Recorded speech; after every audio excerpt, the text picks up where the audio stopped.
Thanks very much, Michelle. Can I just check if everybody can hear me okay? Yes. Great. So my apologies that I can't be there in person. I had a family member who was at a COVID exposure site here in Townsville, so the family is locked away for 2 weeks. I wish I could be there, but I'm delighted that I can be with you virtually, if not in person. So this is a really exciting day. I'll talk in a few minutes about my history with social science, sordid as it is, and just reflect on the history of social science in the Great Barrier Reef Marine Park Management. And in particular, thanks to Cindy and Michelle and the organising committee, as well as Jess Hoey, for putting this together and making it happen. This is such a great idea and a marvellous opportunity for us to talk about the importance of social science in managing the Great Barrier Reef. So I'm just going to quickly share my screen.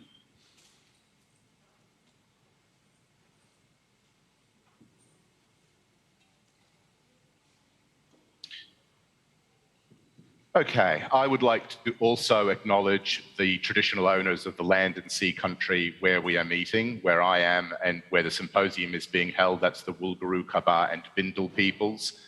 I would also like to acknowledge traditional owners of the land and sea country throughout the Great Barrier Reef and pay my respects to elders past, present and emerging. I'd also like to acknowledge and pay respects to any traditional owners who are joining us in this symposium today. So I feel I need to start with a bit of a confession, which is that through my childhood and my early education, I fell in love with coral reefs. But I thought that coral reefs were just about the plants and the animals. And my university career reinforced that. I did a degree in marine and freshwater biology and a PhD in coral reef fish ecology. And I honestly thought that was everything that anybody needed to know about coral reefs.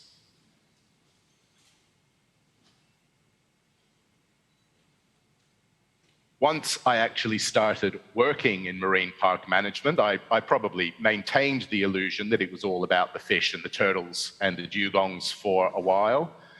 But as I started to meet social scientists and become more familiar with marine park management, it became more and more clear to me that, of course, marine park management is all about the people.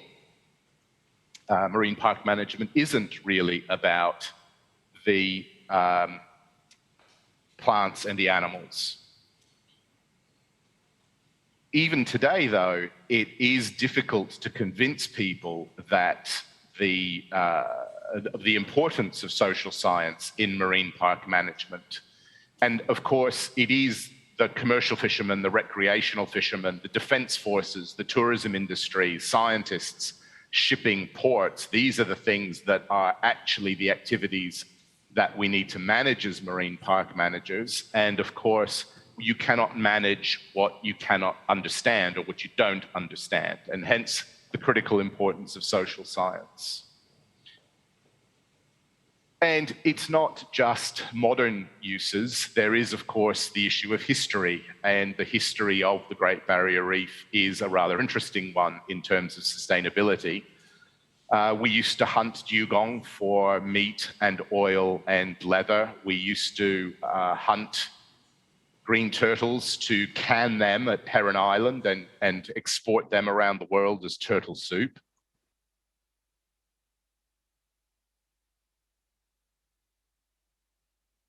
And of course, there's a long history of developing the catchment.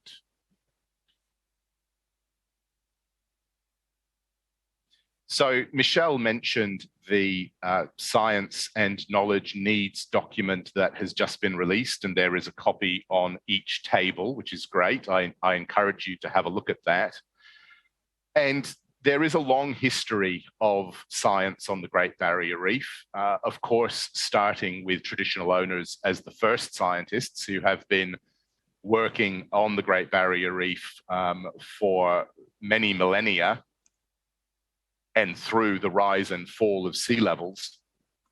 But since European settlement, there has also been a long history of Western science on the Great Barrier Reef. And I always reflect that the first real scientific study of the Great Barrier Reef was published in 1890.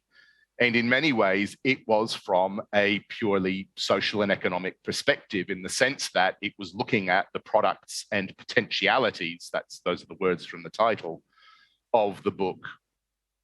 And that book started, if you like, a history in which social science has become increasingly important as the management and use of the Great Barrier Reef has developed. So what is social science? As I said, I was a fish biologist when I was a young man, and I've come on a long journey of understanding what social science is. People are pretty complicated, and so not surprisingly, social science is complicated, and it's comprised of many interconnected disciplines. Nonetheless, we still tend to refer to just social science, perhaps not most of the people in this room, but many other people. And we often refer to people as just being social scientists, which I've always found to be a very strange label.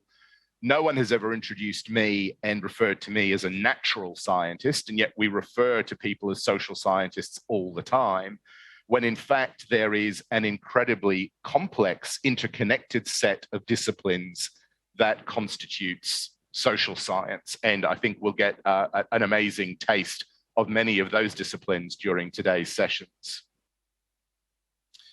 So I love the theme of this symposium, connectivity, flow, and change. And of course, one of the things that is wonderful about those three words is that they apply both to the natural world. This is the life cycle of the red emperor as an example of connectivity, flow, and change in the natural world. But of course, the subject today is connectivity, flow, and change in the social or human world. And I was talking to Michelle about this, and she pointed out this diagram from a paper that she published recently, looking at economic linkages between China and many other countries around the world. And I think this illustrates beautifully, even though it's not about the Great Barrier Reef, what's happening on the Great Barrier Reef at the moment, in the sense that there is connectivity, flow, and change to be considered just in the world of the Great Barrier Reef. So flow and connectivity between different industries, different groups of communities and people with an interest in the Great Barrier Reef. But of course, climate change as the greatest threat to the Great Barrier Reef brings us a global challenge that requires a global solution.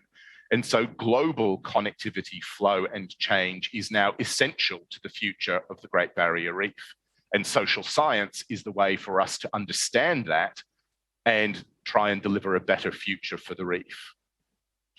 So once again, this is an extract from the Science and Knowledge Needs document. You'll see that there are 4 themes. These are they. And each of those has a blend of social, economic, and biophysical science questions. So I think that our approach to science and knowledge for the management of the Great Barrier Reef Marine Park has really matured in recent years. I know that I've been on a journey of understanding and helping social science on the reef grow since I joined the Marine Park Authority in 1997.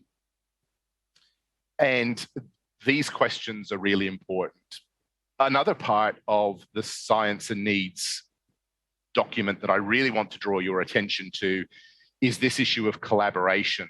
And I think as the pressures on the reef, particularly from climate change, grow, as the future for the reef is more uncertain, this combination of collaborating early, communicating often, and delivering impact together is essential for marine park managers and scientists, particularly social scientists, to work on together. So I encourage you to look at this document, have a think about those 3 steps, and work with us to deliver a better future for the Great Barrier Reef.